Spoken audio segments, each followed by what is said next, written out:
So the civil lawsuit against Jay-Z doesn't seem so black and white anymore because a judge recently scolded Jay-Z's attorneys in court and denied their request to have the alleged victim's name be revealed.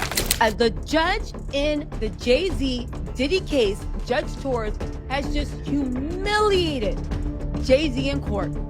Humiliated Jay-Z in court. And get this, he actually had bars. You should always advocate for yourself and be a voice for yourself. You should never let what somebody else did run your life. In a high-profile case involving music icon Jay-Z, which has captured the attention of both the media and the public, U.S. District Judge Analisa Torres has made it clear that aggressive tactics and inflammatory behavior will not be tolerated in her courtroom. The case involves allegations against Sean Jay-Z Carter, filed by a woman who claimed she was harmed during an incident when she was 13 years old. The judge's recent decision to allow the accuser to remain anonymous has sparked significant discussion, as has her sharp critique of Carter's legal counsel, Alex Spiro. It looks like Jay-Z experienced a legal loss in regards to this lawsuit where this woman claims that he and Sean Diddy Combs AR'd her at a MTV after party back in 2000. Not only that, the judge in this case also scolded Jay-Z's legal team, Alex Spiro, for their multiple combative motions. So one of the requests that Jay-Z's legal team had was that the woman that is Jane Doe in this lawsuit be revealed. Well, on Thursday, Judge Analisa Torres ruled that the woman can proceed anonymously in the case according to court documents obtained by Rolling Stone. But legally, because the U.S. Attorney's Office in the Eric Adams case called out Alex Spiro for trying to adjudicate cases in the court of public opinion by making it seem like the feds don't have any evidence, this is the setup, and going hard. I said, okay, fine. But Judge Torres, and we got the full legal docs, has utterly destroyed Jay-Z. Now this morning, a judge is denying Jay-Z's lawyer's request to identify the accuser in a Jane Doe's lawsuit. Jay-Z, whose real name is Sean Carter, denies those claims. He alleges she was 13 years old when the rapper and Sean Diddy Combs her during the VMA's after party back in 2000. The lawsuit was filed in October, and Carter's name was added to the complaint on December 8th.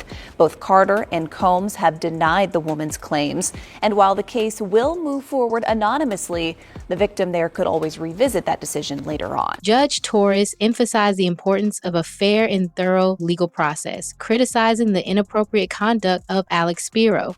Despite being involved in the case for a short period, Spiro has already filed multiple motions and letters attempting to challenge the plaintiff's claims. His filings, described as combative and laden with personal attacks, were labeled by the judge as a waste of judicial resources. This sharp critique underscores the court's commitment to maintaining a respectful and focused legal proceeding. The judge noted that, quote, the weight of the factors such as, quote, highly sensitive and extremely personal nature of the claim tips in favor of allowing the plaintiff to remain anonymous, at least for this stage of the litigation. Still, Judge Torres noted that she will revisit the decision as the case progresses. The judge wasn't done. She took aim at Jay-Z's attorneys, stating that the relentless violence of combative motions containing inflammatory language and some of the attacks on Tony Busby, she deems inappropriate, a waste of judicial resources, and a tactic unlikely to benefit his client, meaning Jay-Z. Jay-Z's attorneys also wanted to expedite the dismissal of this case and have a hearing immediately. The judge writing in a 5-page brief that the Carter's lawyer's relentless filing of combative motions containing inflammatory language and ad hominem attacks is inappropriate, a waste of judicial resources, and a tactic unlikely to benefit his client. The court will not fast-track the judicial process merely because the counsel demands it. This latest legal twist coming after the recently filed civil lawsuit by Jane Doe, claiming that Jay-Z, whose real name is Sean Carter, and P. Diddy, 13-year-old girl at an after party after the MTV Music Awards in 2000 while an unnamed celebrity watched. Jay-Z has vehemently denied all the allegations, putting out this statement 2 weeks ago, writing in part, "This is a blackmail attempt." The central issue at this stage of the lawsuit is whether the plaintiff, referred to as Jane Doe, should be allowed to maintain her anonymity. Judge Torres ruled that the woman had presented compelling evidence to justify her request.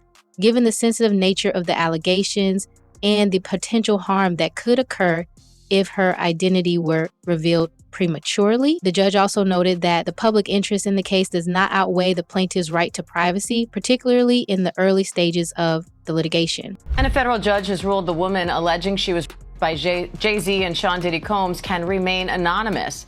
The woman says both men raped her at a party when she was 13 years old. Jay-Z's legal team had fought to get the case dismissed, arguing his accuser should have to reveal her name, but the judge disagreed. ABC's Morgan Norwood has the latest. A legal victory for the woman who is suing Jay-Z for allegedly raping her when she was 13. A federal judge ruling the woman can proceed with the case while remaining anonymous, at least for now. But the judge also chastising the lawyers representing Jay-Z, accusing them of trying to fast-track the judicial process by repeatedly filing motions to reveal the identity of the Jane Doe to have the case dismissed. This decision underscores a broader trend in the legal system to protect the identities of individuals bringing forward sensitive claims. Anonymity can empower victims to seek justice without the fear of public scrutiny, especially in cases involving high-profile defendants with significant influence and resources. By safeguarding privacy, the court encourages a more open path to accountability for those who may otherwise be deterred from coming forward. Sometimes, and I'm not saying it's factually relevant here, but it could be. But sometimes individuals will file a lawsuit like this, and I'm sure B. Diddy was a jerk like he is to everybody else. We saw him live in living color during the making of the band. We know how he can be. Yeah. And he knew he was on TV doing that. The allegations against Jay-Z added to a broader lawsuit against Diddy Combs, paint a disturbing picture. Jane Doe claims that she was taken to a location and harmed by both men, with accusations that she was intoxicated prior to the incident. While the legal proceedings are still in their early stages, these allegations have reignited important conversations about accountability and power dynamics within the entertainment industry. Now attorney Tony Busby, after some legal back and forth with a demand letter and dueling lawsuits, says celebrity A is Jay-Z, whose legal name is Sean Carter. The suit begins. Defendant Sean Combs, aka P. Diddy, aka Puff Daddy, aka Diddy, aka PD, aka Love, along with his longtime friend and collaborator Sean Carter, aka Jay-Z, a 13-year-old girl at an after-party following the 2000 Video Music Awards. Another celebrity stood by and watched as Combs and Carter took turns assaulting the minor. Many others were present at the after-party, but did nothing to stop the assault. Combs has been allowed for years to conduct himself in this manner without any consequences. The anonymous accuser alleging the assault occurred after she was driven to an after-party following the MTV Video Music Awards. The suit says she was offered a drink that made her feel, quote, woozy, lightheaded, and felt like she needed to lie down. Shortly after, the suit claims Jay-Z and Diddy entered the room where she was resting, eventually sexually assaulting her. And now, just in the last hour, we are hearing from Jay-Z and his team of lawyers. They are denying the claim and say that they are the victims of blackmail, saying, quote, I will not give you one red penny, and my only heartbreak is for my family. Jay-Z has strongly denied the accusations and criticized Tony Busby, the plaintiff's lawyer, for what his team describes as unethical behavior. However, Busby has remained steadfast in his representation of Jane Doe and other alleged victims. In response to the aggressive tactics employed by Spiro and others, Busby has chosen not to engage in public feuds, instead focusing on the legal process and the pursuit of justice for his clients. Take a listen to what Jay-Z had to say, because he released a statement after the filing of this lawsuit, and it reads in part, quote, my lawyer received a blackmail attempt called a demand letter from a lawyer named Tony Busby. What he had calculated was the nature of these allegations and the public scrutiny would make me want to settle. No, sir, it had the opposite effect. It made me want to expose you for the fraud you are in a very public fashion. So no, I will not give you one red penny. These allegations are so heinous in nature that I implore you to file a criminal complaint, not a civil one.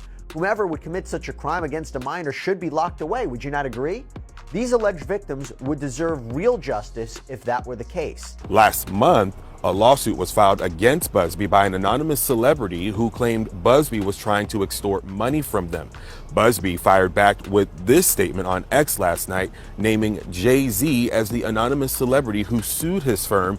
And he also says Jay-Z has tried to bully and harass him and this plaintiff, and his conduct has had the opposite impact. He goes on to say, she is emboldened, and I'm very proud of her resolve. Tony Busby, the attorney representing Jane Doe, has found himself at the center of both a legal and media storm. Known for handling high-profile cases, Busby has been accused by opposing counsel of using publicity stunts to sway public opinion. However, his supporters argued that his tenacity and unwavering commitment to his clients make him a formidable advocate in the pursuit of justice. This whole lawsuit is significant for several reasons. First of all, this lawsuit was filed by Tony Busby. This is that Texas attorney who claims to represent over 100 alleged victims of Sean Combs. And he indicated in the past that he would name names. And there was reporting, particularly by TMZ, that high-profile people had reached out to him to settle claims so that they wouldn't be listed in lawsuits. They wouldn't be named in lawsuits. The day will come when we will name names other than Sean Combs, and there's a lot of names. It's a long list already. And of course, I already know who some of these individuals are, but because of the nature of this case, we're going to make damn sure that we're right before we do that. But the names that we're going to name, assuming that our investigators confirm and corroborate what we've been told, are names that will shock. Tony Busby has faced scrutiny for his handling of the case, particularly after Jay-Z filed a lawsuit against him, claiming that Busby attempted to force a settlement by threatening to publicly reveal the allegations. However, Busby has denied these claims, asserting that his only objective was to seek a private resolution through mediation, not to use the case for public leverage. A lot of people allowed it to go on, said nothing, didn't intervene, maybe benefited from it, profited from it. All of these individuals and entities, in my view, have exposure here. He's actually sent demand letters saying this is what we know you're involved in. He's saying involved in the sense that even if they didn't drug somebody or participate in that, he feels like they're liable to a point where they should pay up. We saw the latest development yesterday that Jay-Z's lawyer wants the woman who accused him of to reveal her identity. What does the law say when you have a minor? This woman was when she was a minor, age 13. Now, all these years later, can they force the woman to reveal her identity? Yeah, it's an open question. Different jurisdictions take a different approach to this question. We've seen several high-profile celebrities go into court and ask a judge to force a plaintiff, a victim, an alleged victim of to reveal herself. Now, he, of course, is more than annoyed, would be an understatement. Yeah. He has a family and he has a lot to protect, including his brand. But to the extent that he's saying, hey, come after me criminally, that could be likely. Why do I say that? Because in New York, and what's alleged in this complaint is forcible compulsion. What that means in English is that it's saying that he held her down, her, and that, of course, the allegation is that Mr. Combs did the same thing. And so if those facts are actually accurate, it would require an investigation by prosecutors. And if true, right, you could pursue it criminally. Busby, known for representing clients in high-profile misconduct cases, including those against NFL quarterback Deshaun Watson, maintains that his client's claims are credible despite acknowledged inconsistencies. He stated that courts exist to resolve factual disputes and emphasized that his client remains steadfast in her claim. A male celebrity who remains anonymous is suing the Houston attorney who's representing several people in lawsuits against Sean Diddy Combs. The lawsuit accuses Tony Busby and his firm of shamelessly attempting to extort exorbitant sums from him or else publicly filed wildly false, horrific allegations against him.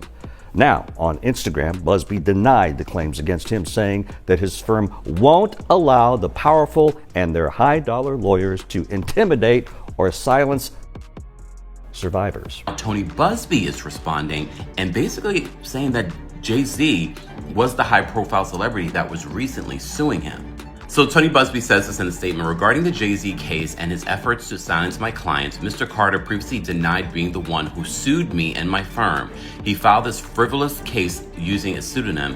What he fails to say in his recent statement is my firm sent his lawyer a demand letter on behalf of an alleged victim, and that victim never demanded a penny from him.